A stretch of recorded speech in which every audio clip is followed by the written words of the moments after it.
Hello everyone, today we're back with part 2, exploring the good things Peter Griffin has done in Family Guy. Among his best intentions this time is his attempt to be nice to Meg, which leads to plenty of hilarious moments. Let's dive in and enjoy the fun together.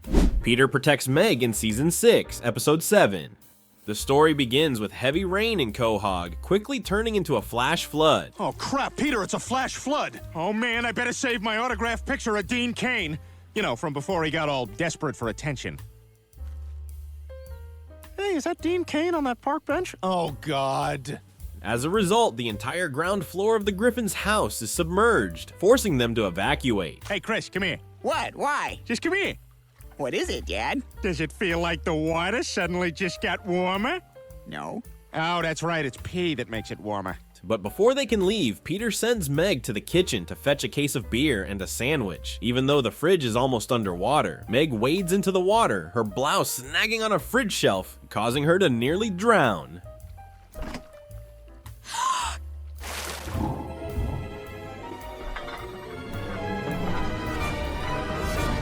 Lois notices Meg is taking too long and urges Peter to check on her. Surprisingly, Peter sees Meg struggling but goes to inform Lois instead of rescuing her, angering Lois. After being underwater for too long, Meg looks unwell, prompting Stewie to comment that she looks worse than Andy Garcia with a conjoined twin. I had a great time with you tonight. You're really amazing. Thanks, Andy. I had a great time too. Hey, how about some love for Shoulder Guy over here? Rick envies his twin brother for having a beautiful girlfriend. Shoulder Guy wants to get in on this. Just ignore him. Okay. So, do you maybe want to go in the other room? Sure, sounds good. Oh, and Shoulder Guy's going with you. Rick, shut up. Hey, bitch, want to suck on my tooth? At the hospital, Dr. Hartman announces that Meg is in a coma, making Peter regret never being a good father or treating her right. Hey, Meg, you got something on your shirt. Hi, Dad. Reflecting on his past failings, Peter vows to change and be a better father, hoping Meg will recover. If you come out of this, I am going to treat you like a princess for the rest of your life. Because I've been a worse father than Abraham. You want to tell me what the that was? That night, a handsome intern named Michael visits to monitor Meg and cheer up the Griffin family. Sensing Michael's presence, Meg gradually wakes up and the two share a heartfelt greeting. The Griffins are overjoyed, especially Peter, who hugs Meg and promises never to treat her like an alien again. 3 minutes to minimum safe distance. Stop. Not so fast, y'all. You think you can just up and run away? You crazy. I like to eat people from other planets. Especially y'all. The mischievous extra mouth of this space monster also emerges to compete for food with the main mouth. I like to eat you with my little mouth too. Oh, now y'all get back up inside me, little mouth. I wants to play too. Get back inside. I'll get you when we's eating them. Zoop. Back home, Peter genuinely tries to be better to Meg, pulling out her chair, surprising Lois with his new demeanor. Peter reiterates to Lois that Meg, his only daughter, deserves to be cherished like a rare gem. Lois praises Peter, saying he's wonderful, like when he took Meg to see the movie, I'm rich and you're poor, but let's dance together. I'm rich and you're poor, but let's dance together. Society won't like it. I don't care. Good for you. Good for you. Peter even teaches Meg's school bully, Connie, a memorable lesson, though Meg thinks he's gone too far. Hey, Connie. Hi, Peter Griffin, Meg's father. Say, can you do me a favor? You see that fire extinguisher there? Dad, that's enough! Dad, that's enough! That's enough, Dad! He expresses that he'll allow Meg anything she wants, except dating Michael, as he fears Michael may only want to exploit her. To Peter, Michael appears good-natured, but inside, he could be as selfish as Fred Flintstone. So why exactly do you want this separation? Well, Mr. Stoneberg, in a nutshell, the cat put me outside. I was banging on the door for like 20 minutes shouting, Wilma! I didn't hear you. Oh, there's no way you didn't hear me. This terrible guy wants a divorce just because his wife made him wait at the door door for 20 minutes. I was in the shower. Oh, she was in the shower. You're always all yelling you about do is something. spend my money How on the hell am expensive I clothes supposed to know and where to pay hairdos. attention? But when I want to get my rocks off, you know where to be found, you passive-aggressive bitch. Peter adopts a strict, protective father persona, but his concerns are uniquely outrageous, even suspecting Michael is a dwarf in disguise. Lois gently suggests that Peter is smothering Meg and encourages him to talk to Michael to see the positives in him. All right, Lois, but I know what my gut tells me. And right now it's telling me I have indigestion. But I'll suck it up and talk to Michael, even though I've also got diarrhea. Peter, being his goofy yet funny self, tries to seriously talk to Michael about his intentions, making me laugh at his earnest attempts to protect his daughter. You know, Michael, my daughter's womb is not a wildfire for you to douse with your adolescent seed. Neither is her lower back or her hair. I understand. Do you, Michael? Do you? We'll see. Their tense conversation ends with Michael officially allowed to date Meg. On a date at a restaurant, Peter, disguised as an Asian man, spies to ensure Meg is treated well, but Michael sees through the ruse. What do you think you're doing? Peter? Oh, Peter. I didn't say Peter. I said Dad. Oh. Have you been spying on us the entire time we've been dating? Meg, it's only because I want to make sure this guy treats you right and doesn't try anything funny. Michael feels controlled by Peter and leaves, causing Peter to label him a bad man like Jodie Foster. He's a bad man, like Jodie Foster. Oh no, Jodie, it's my husband. He's home from work early. Don't worry, baby. He had to find out sometime.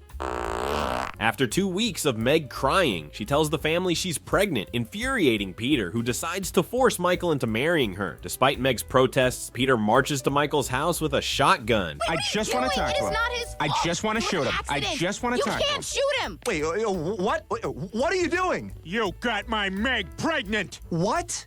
Faced with Peter's pressure and learning of Meg's pregnancy, Michael proposes, making Meg incredibly happy. Peter too is thrilled, likening the scene to bachelors waiting for heaven. Here I am! We're playing Magic the Gathering. Want to join? Osama! Peter and Lois begin planning Meg's wedding, but while she's preparing her bridal gown, Lois devises a terrible plan to convince her not to have the baby. I'm not getting an abortion. Well, I'm not saying an abortion per se, but maybe you just drink and smoke a lot. What? Just don't stop doing it and then chicken out halfway through the pregnancy, because then you'll wind up with Chris. That evening, Peter announces that he will go out, allowing Meg to celebrate her bachelorette party with friends. After Peter leaves, Patty senses the silence and feels lost until Peter reappears in a cop costume, performing his antics. To heat things up further, he sheds his police attire and starts dancing. What's your name, sweetie? Dad, you know my name. It's Officer Nasty. Careful, I might be carrying a concealed weapon. At the church where the wedding is set to take place, Meg confides in Lois that she just discovered she isn't really pregnant after all, having gotten her period. Lois suggests that Meg should tell Michael the truth, but when she does, he completely gives up on the relationship. And I have some wonderful news. I'm not pregnant. What?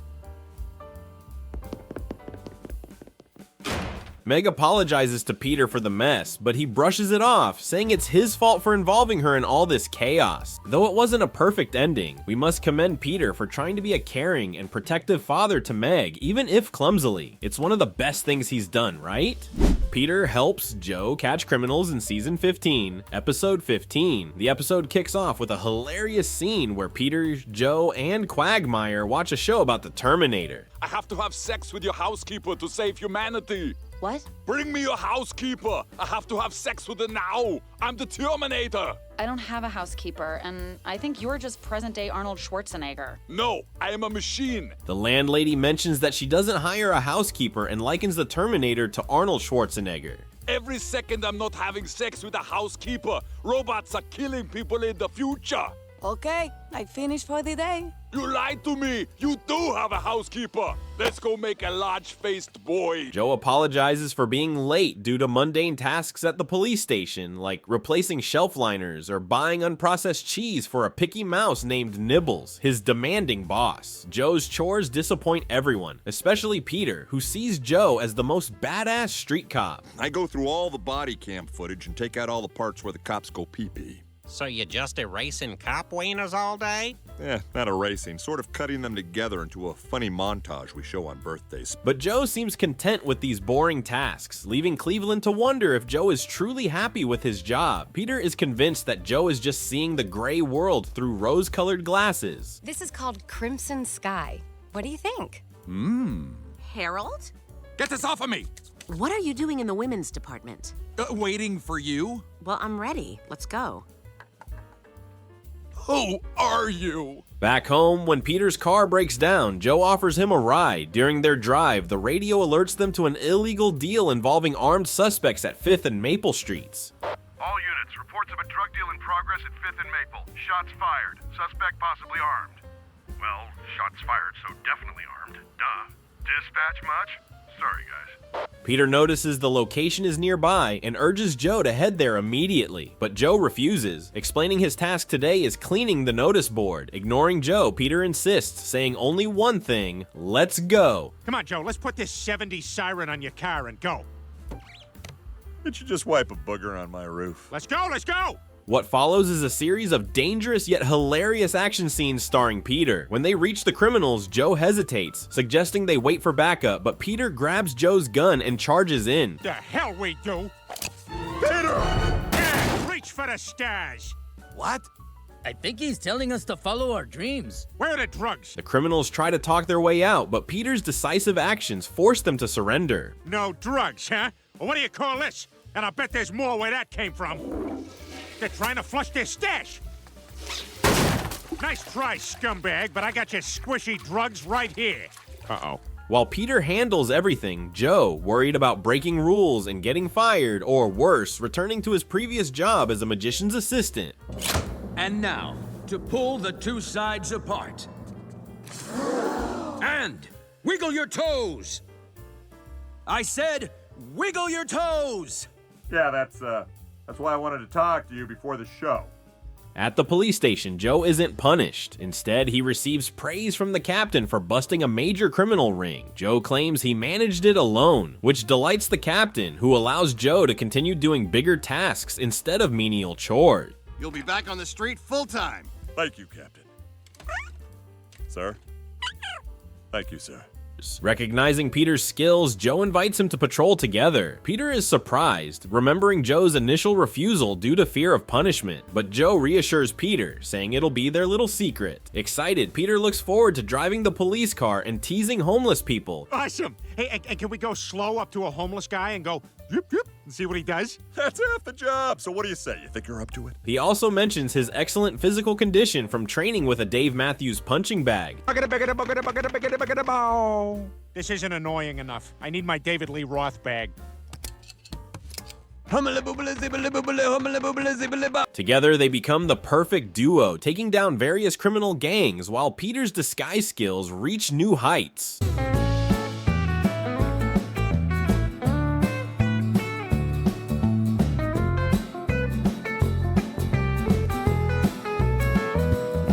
Despite Peter's efforts to help Joe, he feels betrayed when he discovers Joe has taken all the credit for their successes, earning awards and the title of Hero Cop. Please accept the Certificate of Merit. And with that, I hereby declare this Hero Cop open.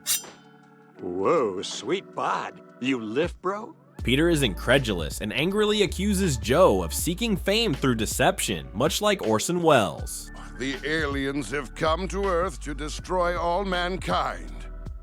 And, they're going to start at McDonald's. So if you're in line there, you better run. At the precinct, Joe is entrusted with more complex cases, including several unsolved ones. Now I'm gonna go ahead and brood over a photo of the girl whose case was the one I couldn't solve. Your 70s sweater and feathered hair let people know this is a cold case. Meanwhile, Peter asks Quagmire to impersonate him to confront Joe about exploiting their partnership, demanding a reward for his silence. When Joe refuses, Peter threatens to expose him as a fraud, causing Joe to panic. You bet I would. And one more thing. Peter asked me to do this. He said it's something from before. I don't know. I hope it's funny. Feeling robbed of the glory during Peter's police days, he extorts Joe by asking him to prepare a shopping cart and giving him a minute to gather whatever he can find in his house. Why is Peter in the house? It's a police matter, Bonnie. Hey, how come Kevin's room is locked? He just wants some privacy. It's locked from the outside. Don't open it, Peter. However, within that minute, Peter realizes Joe's belongings are too dull for his taste and leaves. Your stuff sucks. I didn't need the full minute. Though Peter helped Joe catch many criminals in the first half of the episode, his antics in the latter half become excessive, exhausting Joe with continuous demands for compensation. I want these. Rechargeable heated mittens. Write it down. Forget it, Peter. I'm done being blackmailed by you. Oh, yeah? Well, fine. But remember, you're nothing without your muscle. Ultimately, Peter's behavior mirrors a child's tantrum. When Joe invites him to join a new sting operation to relive old memories, Peter eagerly agrees to play the hero again. Yes! All right, let's do it. Let's go be heroes, like the designated Schreiber. Is there a skeleton with a wig that can drive me home? I can. Look at this mess! Where is the housekeeper? Peter speeds to the location of the robbers. In an attempt to heighten his excitement, he applies oil to not just his eyes, but other parts. Slow down! No, can't do, Joe. I'm all hopped up because I Vicks Vapo'd my shack. Losing control and getting captured by the criminals. Ah! My already irritated eyes! Seeing his friend in trouble, Joe decides against waiting for backup and charges in, using his skills to defeat the robbers and rescue Peter and Carl.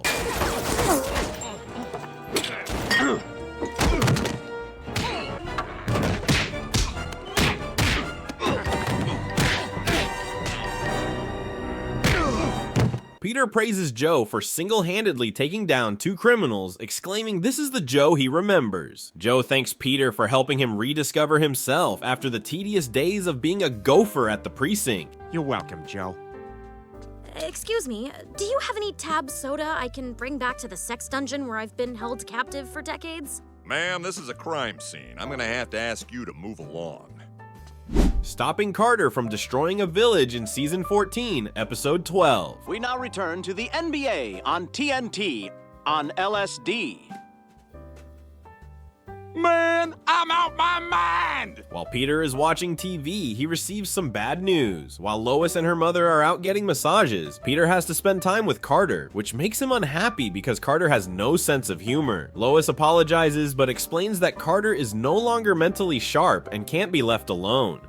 Dancing, walking, rearranging furniture. Babs is shopping. I let the bird out of the cage. When Carter arrives, he immediately shows how dull he is, making Peter feel that spending the day with him will be worse than eating at a stadium restaurant. I'll take one terrible beer filled up way too high so I spill most of it, and a too long hot dog on a too short bun. And do you have mustard and relish? Yeah, it's right there between the entrance and the exit to the bathroom. Perfect. Peter requests an extra packet of peanuts, claiming he has never tasted anything quite like them anywhere else. And can I get a bag of unsalted peanuts? You know, something I would never eat anywhere else in the world? Sure, here you go. Great, great. I can't wait to have diarrhea in the stall with no door while 20 guys wait for me to finish. Once Lois and Babs leave, Peter and Carter are left alone, unsure of what to do until Peter suggests they take a bath together. This was not what I was thinking. That's weird. It's not what I was thinking either. I don't even know how it happened. No, me neither. But this spaghetti's not half bad. A happy mistake, we'll call it. Still feeling bored, Carter asks Peter what he wants to do next, to which Peter responds that he wants to watch an adult film, shocking Carter, who asks, "You want to watch that with me?" Wait, let me understand. You want to watch that with me? Well, not anymore. You just made it weird. They end up watching a funny video online, which excites Carter to the point where he wants to send it to Babs. However, just as he's about to do that, he notices a new email from a Nigerian prince claiming to have millions frozen and needing $100,000 for legal fees. He promises that if Peter helps him, they'll split $1 million once the account is unfrozen. And then as soon as he gets his money, I get $1 million. Wow, and he must need it quick, because there was like a bazillion typos in that email. You gotta send that money. You think so? Absolutely. Despite the obvious scam, Peter encourages Carter to send the money, adding that Carter will feel happier than a groom on his wedding day when he easily makes millions. Goodbye, friends. Goodbye, free time. Farewell, sex. So long, golf on TV. I'll miss you, privacy. Goodbye, being honest about how many beers I've had. Nice knowing you, my own choices. See you later, money. When Lois hears about Carter and Peter's get-rich-quick scheme, she asserts that they've been scammed, which infuriates Carter. Peter feels guilty and apologizes, reassuring Carter that the most important thing is that he's still healthy. Jeez, I'm really sorry, Carter. But at least you have your health. Oh. Carter insists that no one should steal from him, deciding to fly to Africa to get his money back. And of course, Peter has to go with him. We're going to Africa? I wonder if it will change us. But of course, it did change us. I've been working here for 50 years pretending I'm a woman. The reporter asked Peter if he regrets not having children. Do you ever regret not having children, Mother Bernadette? Oh, I've had many children. The next morning, while Peter is watching a show titled Kevin James is Too Fat for Movies. Kevin James, why'd you have to come back to television? I ate Adam Sandler. Yoo-hoo! I'm in here with the pizza! Carter arrives to take him to Africa. To avoid Lois's nagging, Peter lies, saying he's going to Pinterest for the week. Pinterest! Wow, sounds great. Have fun. This is getting easier. Now I just say daytime mom words. Okay, so see you soon, and Chablis the view. You too, sweetheart. Bye. Upon their arrival in Africa, they encounter soldiers tormenting innocent villagers. But Peter feels reassured because one soldier wears a cowboy hat and always ends his sentences with hamburger, reminiscent of a 1990s stand-up comedian. We are going to force all these young boys to be child soldiers. Hamburger. After 18 hours in the mines, we are going to check your butts for diamonds. Hamburger. Aha, I get it. If the villagers refuse to work on the rubber plantation, they will be punished, which terrifies Peter. If you do not work on my rubber plantation, I will burn your tongues. Oh my God! Hamburger. Ah, I found him. Alonzo Hamburger Jones. He made it to YouTube. Must be filthy rich. As they enter the village, they are captured by armed men. Carter, unfazed, demands to see Anthony Anderson, only to be knocked out. Okay, hold on. Shoot me if you must, but it is imperative that I answer this call. Hello? Yes, this is Peter Griffin. Yes, I did call you about the 8-piece lawn croquet set. Peter continues talking on the phone casually until one soldier angrily knocks him unconscious too. Now it says weathered. Just how weathered is it? Yeah, go ahead and send me a pic. That'd be very helpful. Sir, shoot me if you must, but it is imperative that I look at these pictures.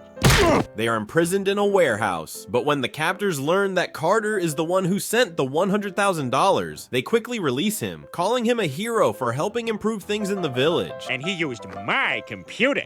I'm Griff, by the way. That's what everybody calls me. That's not true. Nobody calls him that. They show Carter and Peter around, explaining that his money has helped build a school, clean water facilities, a hospital, and even a red box machine. And a red box with one movie in it. It's Baby Geniuses, which I personally could begin watching at any point in the film and enjoy from there. Oh yeah, that's how I feel about that video of Kelsey Grammer falling off the stage. However, Carter is only interested in getting his money back. Peter sees how happy the villagers are and tries to convince Carter to reconsider, but he refuses to listen. Oh my God, they're even taking down the mosquito netting. Buzz, buzz, buzz. Desperate to prevent Carter from destroying the village, Peter stands up against him, but his efforts only land him in jail. In his cell, he writes a memoir documenting this ordeal. Bank me harder, the lady says to 50 Shades of Grey. That's Mr. 50 Shades of Grey to you, Kate from Ben and Kate. And then he turned her butt inside out, because sexy. After finishing, he asks a monkey to deliver it to a French-Canadian flight attendant so it can reach a wider audience. Meanwhile, Lois grows weary upon learning Peter is imprisoned in Africa. Peter Griffin, who has been falsely imprisoned by his father-in-law in an African jail.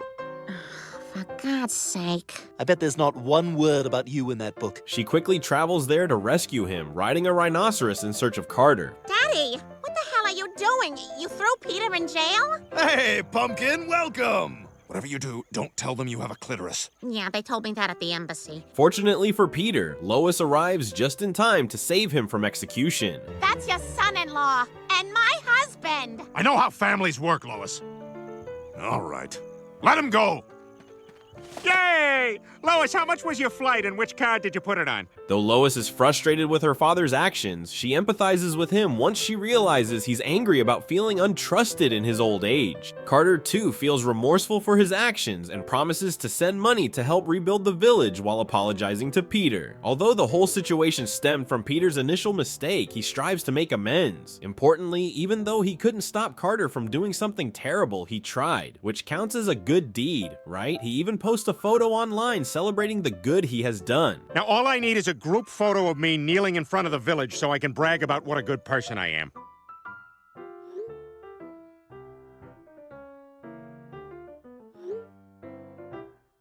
Peter saved Angela in Season 8, Episode 14. Peter and Lois went to see Stewie's first musical and recorded it. During the filming, Peter noticed Richard Dreyfuss in the audience and decided to film him instead, which made the actor uncomfortable. My nephew's in the play. God, can't you go anywhere these days without these damn paparazzi? Where you going? Oh, you going to the bathroom? You gonna have a close encounter of the turd kind? Hey, I think you're gonna need a bigger boat. Excited by the experience, Peter even filmed a short video to send to his future self. I'm gonna plant a tree for you when I get home. Look outside and you'll see a grown tree. In true Peter fashion, he got carried away, injured himself, and recorded the video to send to his future self. Now look at your hand. It's just a nub because I'm gonna cut off all the fingers. Oh, yeah, past Peter? Well, two can play that game. Take that. Wait a minute. Back home, when the family was watching TV, Peter interrupted to show them a program he had been featured in on TMZ. Renee, what was it like working with Douglas Fairbanks? Is it true you were born in 1880? This is my rockin' frickin' land, and I don't care what no man from no Tennessee Valley Authority says, concern it. Program aired a clip of him trying to get Richard Dreyfuss's autograph, which gained him brief fame as a reporter. You have a pen and paper? What do I look like, a Staples? I don't carry that stuff around. Look, I'm sorry I can't help you. Oh, what, you too big and famous to walk over to that corner drugstore and pick up a pen and paper and possibly some other groceries I need and come back and sign several things for me? You're a jerk! Excited, Peter told everyone that he earned $100 from the video and decided to buy a $4,000 camera to become a professional paparazzo like his uncle and chase drama everywhere. Meet Peter Griffin, video paparazzi. From now on, I'm gonna be right where the action is. Like my uncle, the guy in the white hat, Griffin. Peter's escapades with his new camera began with Stewie, whom he overwhelmed with questions until the boy ran away in fear. What about the rumors that you have cooties? Is it true you doubled your weight in the last 6 months? Oh, Daddy! Help me, Daddy! I can't get involved because of journalism. Next, Peter turned his attention to Mayor West, questioning his Friday night activities, only to find out the mayor had some peculiar Friday night habits. Boy, I hope somebody buys me. I'd look swell in their den.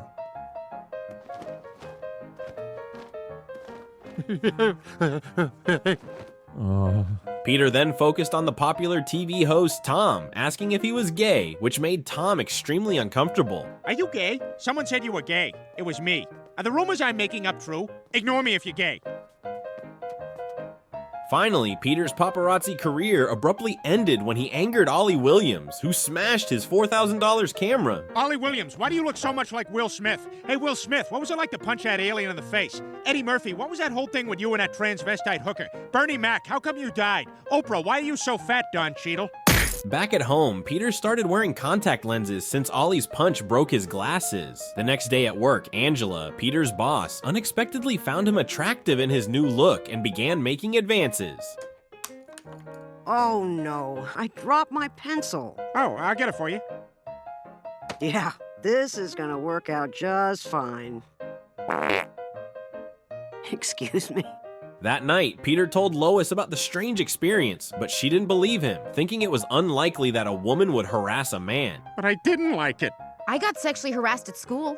My chemistry teacher, Mr. Taylor, rubbed my shoulders for 35 minutes in class the one day I didn't wear a bra. See, Peter, that's harassment. No matter how Peter explained, Lois just found it implausible. An older man, a weak younger woman, he could have taken advantage of her, forced her to do things to him. He did. awful things. See? But you, it just can't happen. The next day, Angela continued, even suggesting Peter wear a new uniform to look more appealing, and later, asking him to rub cold soda on his neck so she could watch.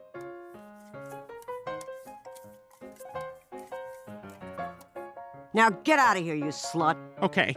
Can I keep the soda? All right. Yeah. At the end of the day, when Peter submitted his report, Angela had the office set up for an intimate encounter.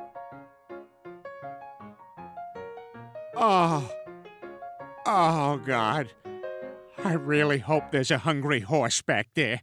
Even calling him at night to ask him to breathe into the phone for her. Disgusted, Peter played a trick on her by letting her listen to Chris snoring. I'm almost there.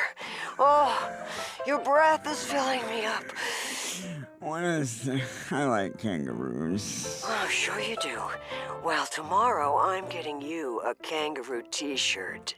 The next day, Peter shared the story with his friends at the Clam and asked for help, worried he might lose his job. Naturally, his friend Quagmire came up with a wild plan to help him.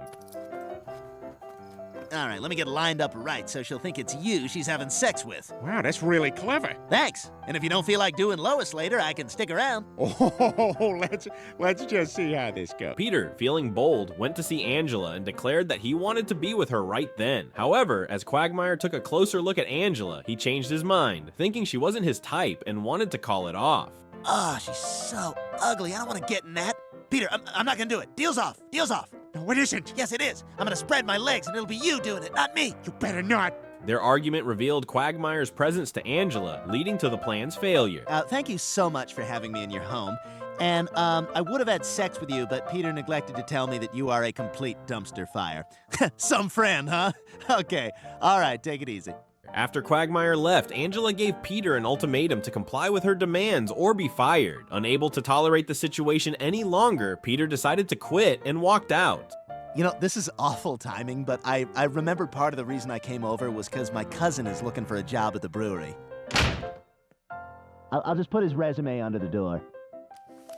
At the Drunken Clam, he watched an old movie featuring Robert Mitchum, who inspired him with advice on being a real man, 1950s style. What do you think it means to be a man? It means not getting pushed around. Exactly. It means drinking not because I want to, but because I need to. Right. It means standing up to fart, not hiding it in a pillow or holding it in until your stomach goes, oh.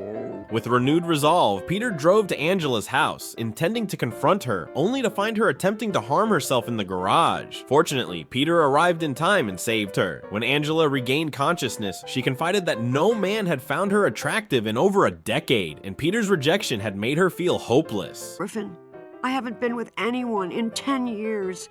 And when you spurned my advances, it was a wake-up call. No one's ever gonna love me again. Understanding Angela's struggles, Peter decided to help by arranging a date with a friend, Peter in disguise. She's eating it up? This is easier than an American finding his brother in China. Ron? Ron, where are you? Over here, Paul. Oh, good. There you are. It's pretty here. Yes, it is. They ended up spending the evening together, and Angela revealed she had recognized Peter, reinstating him at work. Oh, just one more thing before you go. What's that, my dear? See you at work on Monday, Griffin. Huh? Oh, I'm gonna have to have a word with Rite Aid about this fake mustache. Later, Peter revealed to his friends at the Drunken Clam that he convinced Mort to spend time with Angela, following a plan he and Quagmire had initially devised. Peter? Yeah, you cheated on your wife. No, I didn't. I used Mort. Oh my God, I forgot about Mort. I want my $2. Peter tries to help O.J. Simpson return to a normal life in Season 7, Episode 9. The story begins with Lois asking Peter to watch Stewie so she can go to the bookstore. Before leaving, Lois reminds Peter to be responsible, telling him not to let things go wrong like they did with their last child. It's just so horrible. I'm sorry, Lois. I thought if I shook him enough, he'd stop crying. I was kind of right. As soon as she leaves, Peter calls his friends and forgets all about watching Stewie. He even invites his friends over and they play around blowing smoke rings together. Hey, watch this. Oh yeah? Watch this. Yeah, watch this. Next, they start a game of Truth or Dare, and Peter stumps Quagmire with a tough question. Okay, Truth. Do you have AIDS? Ah, come on. We're all just trying to have a good time. Cleveland chooses Dare, and Peter comes up with the absurd challenge of kissing Joe, which Cleveland accepts, much to Peter and Quagmire's amusement, though Stewie is annoyed. Oh my God, they're gonna do it! Oh, I gotta take a picture! Holy crap, no way, no freaking way! Quagmire, take a picture! Oh my God! Hey, keep it down! Peter ignores Stewie, telling him to go to bed, which upsets the baby, who remarks that Peter is an even worse father than New York bank investors. At school today, they picked one kid to— Millie, it's in here again. Me sorry, Mr. Sir. Get out the room, them dare you bother your father. Him unhappy him had you in the first place. Now come on, I'll let you rub some lotion on me elbows. Things get worse when the TV loses signal, and Stewie climbs up to the roof to fix the satellite dish, but the window shuts unexpectedly, leaving him stranded outside. Hey! Hey, Brian! Brian! What the hell? Call the fire brigade! Get a ladder! Get me down! What are you doing up there? Counting the stars in Orion's penis! What do you think I'm doing up here? I'm stuck! When Brian returns, he finds Stewie trapped, but instead of helping, goes inside to inform Peter, who is too distracted playing with his friends to care. Peter, Stewie's on the roof. Oh, Nick Jonas is so cute. They then start a pillow fight, which quickly escalates out of control, resulting in Cleveland accidentally punching Lois in the face just as she returns home. At that point, only Conway Twitty can save Peter. I see the sparkling little diamond on your hand. While searching for tools to fix the TV for Stewie, Peter finds an unclaimed lottery ticket from 1989, giving him a chance to golf with a celebrity of his choice. Peter picks O.J. Simpson, leaving his family speechless. O.J. Simpson! Who's that? O.J. Simpson on Spooner Street. Now that's a story I can sink my teeth into. Stick around. Brian warns Peter that O.J. is dangerous, but Peter shrugs it off, reasoning that O.J. isn't in prison now. Brian tries to stop Peter from meeting O.J., arguing that people believe the courts made a mistake, but Peter sarcastically retorts that the judge wasn't as clueless as Brian. Man, they'd have to be stupider than you are when you fart yourself awake. Hello? What? Who's there? What's going on? Whatever's happening here, just knock it off. At the Clam, Peter excitedly tells his friends about his golf plans with OJ, causing Joe to warn him that OJ is a bad person. Peter brushes it off until Joe suggests he take a walk and think about life.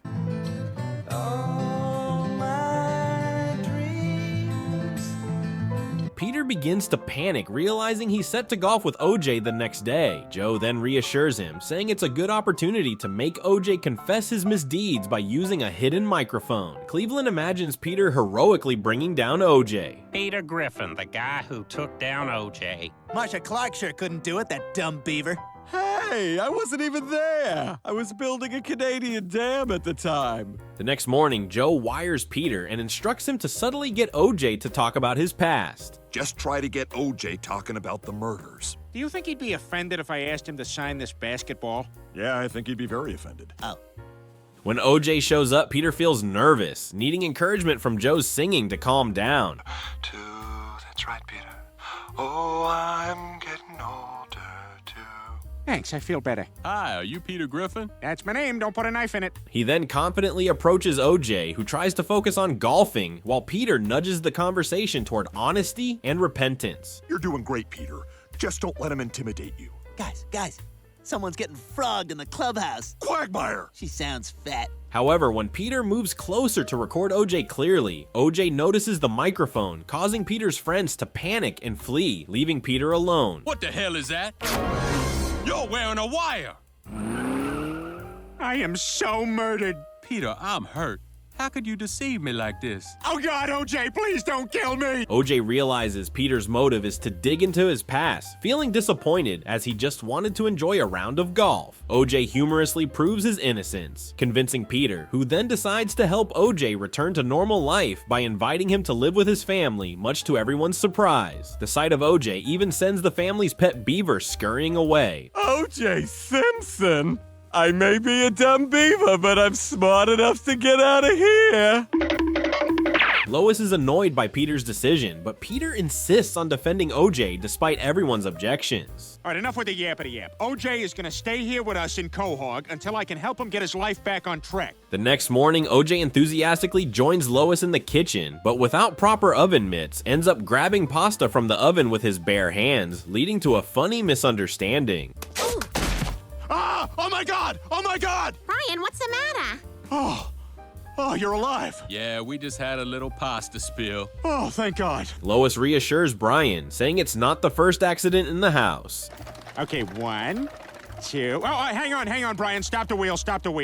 I BM'd. OJ quickly adapts to the Griffin household, knitting strange patterns, which catches Meg's attention. It's kind of nice, right? Better than nothing. He's got money to buy tongue depressors and yarn, but not enough to pay us back? He reveals he's been making God's eyes for Fred Goldman as he can't pay his civil suit debts. You know how much mustache cream that could have bought? I don't like the mustache, Fred. Nobody likes the mustache. That's why we lost the trial. That's not true. Later, he plays catch with Chris, using Stewie's head as the ball. Listen, I was wondering if you could give me a little advice on how to murder a woman and get away with it. Oh, cool. Look at that. Hey, Chris, go long. Touchdown! Good grief. The peaceful days soon end as news spreads on TV about OJ's presence in Quahog, complete with an operatic retelling of his past. To some trepidation, for I am a lonely waiter who loves a lass above his station. Husband returns home to find his unfaithful wife, leading to a tragic end. You have betrayed me. Al Cowling said it would be so. Cato, I didn't see a thing. Back at home, Peter decides to throw a party to help the neighborhood get to know OJ better, but an angry mob shows up to drive him out. We don't want you in our town, Simpson. We don't love you like we did in 1993. No! And as for you, OJ, we don't want you here either. OJ makes a sincere speech admitting his imperfections, which touches the crowd, who then apologize. But suddenly, OJ pulls out a knife, kills 3 people, and flees with the mob in pursuit. As the Griffins watch, Peter nonchalantly remarks, "I guess he did do it."